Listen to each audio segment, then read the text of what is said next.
Did you know that many digital nomads, a large number, quit within 1 or 2 years? Those that quit within the first year generally cite as a reason the inability to work properly due to bad Wi-Fi and also constant burnout. This is what I am addressing in this video. I will explain to you how to remain productive, how to keep your productivity. I am the Soulful Nomad. I've been in this lifestyle since 2015. I traveled around 60 countries now. So I am quite experienced in this lifestyle. So here are my productivity hack to be a digital nomad that can escape the trap of burnout. One big mistake that people do is they approach the digital nomad lifestyle like a tourist lifestyle. That's a big mistake. There is this romantic idea that you will go to some country and then you will hop from one city to another city and do all those activities.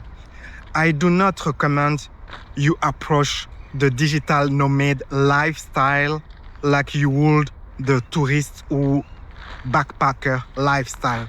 What I recommend is you find a place that will be, you go to a country and you find a city in that country, and that will be your main place for a minimum of 30 days, ideally more.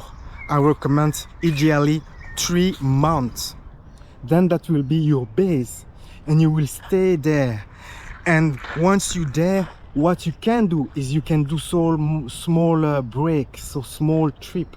Like me, for now, I am mostly based in Mexico City, in Polanco. And now I am currently doing one of those breaks in Puerto Vallarta. I am here for a few days, then I come back to my main base of Polanco. That allow me to really know the place and to keep my productivity, because that's the next point, is to have a routine. The routine will give you a structure, and that will allow you to remain productive. So what you have to do to create a routine, first you arrive to a new place, and then you have to quickly find the good spot in that place, the spot that are good for working, that have good Wi-Fi, good connectivity, and you can do everything that you need to work properly.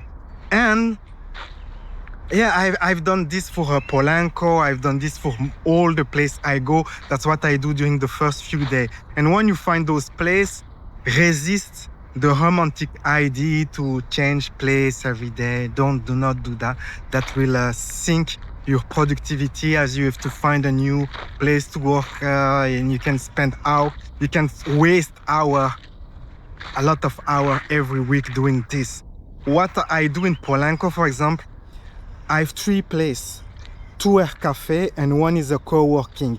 And then I circle around those 3 places. This gives me variety and I keep my productivity. Those places, I know them really well. I know that if I go there, they're consistent. I will always find a seat. The internet is always reliable. If you have a routine, you need to be consistent with that routine. My routine is always the same.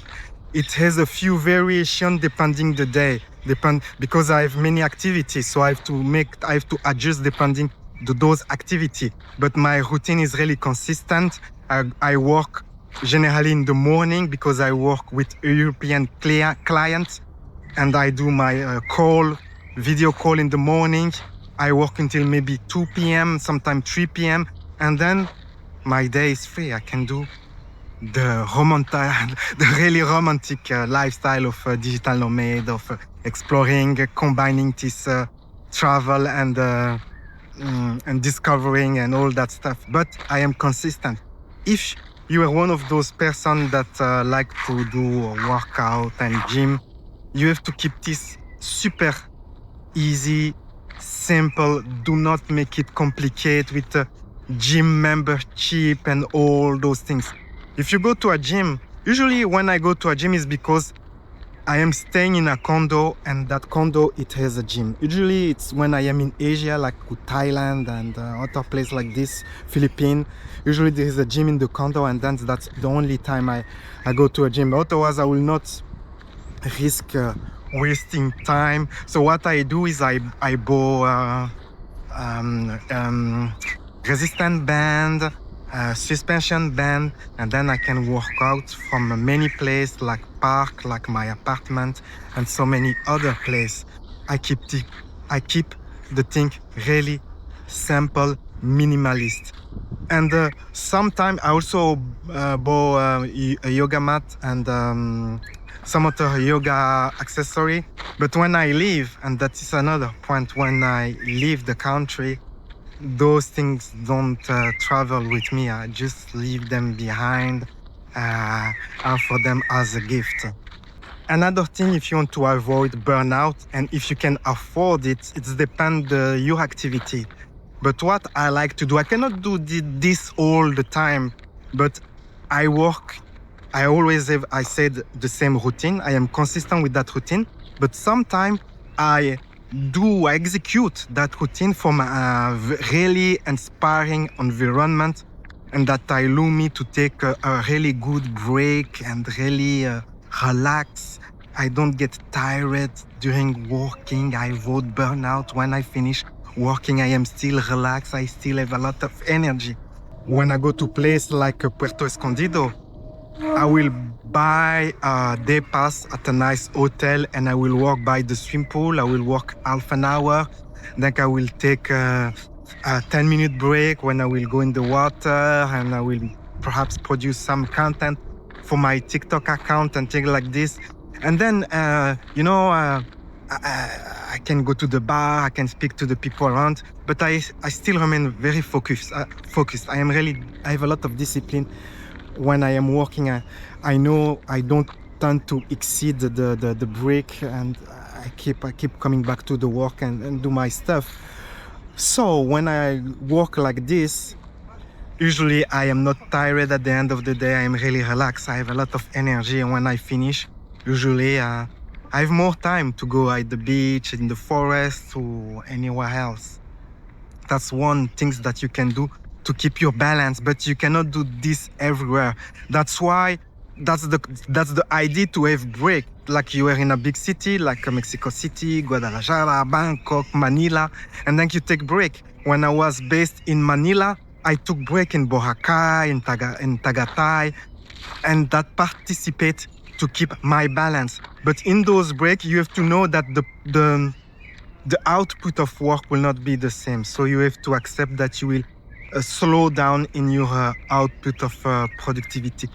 Sometime, but not all the time, because one of my most productive months was last year when I was in Costa Rica, and I worked from by the swim pool and beach club also, and I was really I had a great output, great productivity during that month. In fact, that was my best month financially, because it allowed me to have this kind of really balanced lifestyle. So I will go to the beach after the work for a long walk, and then I will brainstorm new idea, and then I will implement those ideas, and then I will make new revenue. So you can see how you can create some type of balance. It will be different for everybody, because we have different job, and you will have to adjust. But you can see the idea is to have a balance where you can breathe fresh air, take the sun, walk in the nature, honor your body to find this balance. Another thing that you have to accept is that many of the stuff that you buy for your stay will not travel with you. You have to fully accept to part away from many of those things that you have bought. And also you need to prepare this ahead of time, because if you keep accumulating stuff during your travel, it will make it will create a lot of stress. And in many cases, you can have some problem with the custom, and they will ask you, what is this? Or you have to pay this fee, and you are not allowed with this stuff. And so keep your suitcase with the essential, the minimum. Don't overpack. Don't. For my trip, I often buy air purifier sometime, and sometime I buy air an humidifier and things like this. Now I have a juicer. I have a big juicer. I will not travel with my juicer when I leave Mexico in a couple of weeks because I spend only half the year in Latin America. The other half I spend in Asia. I will not go in Asia with my juicer. I will give it to a friend as a gift.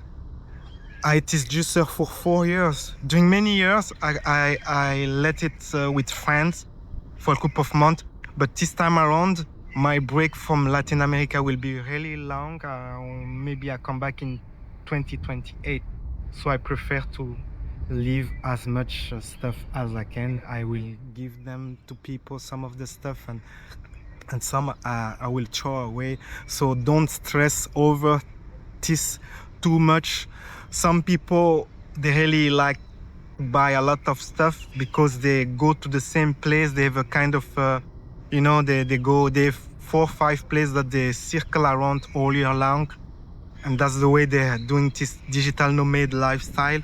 And what they do, they rent a storage, and they think that sometimes it works for them, but for many of us this will not work because it is what it is. So those are my advice to avoid burnout and to keep going as a digital nomad. If you have one tip that you like to share, or if you want to share your experience, write me a comment.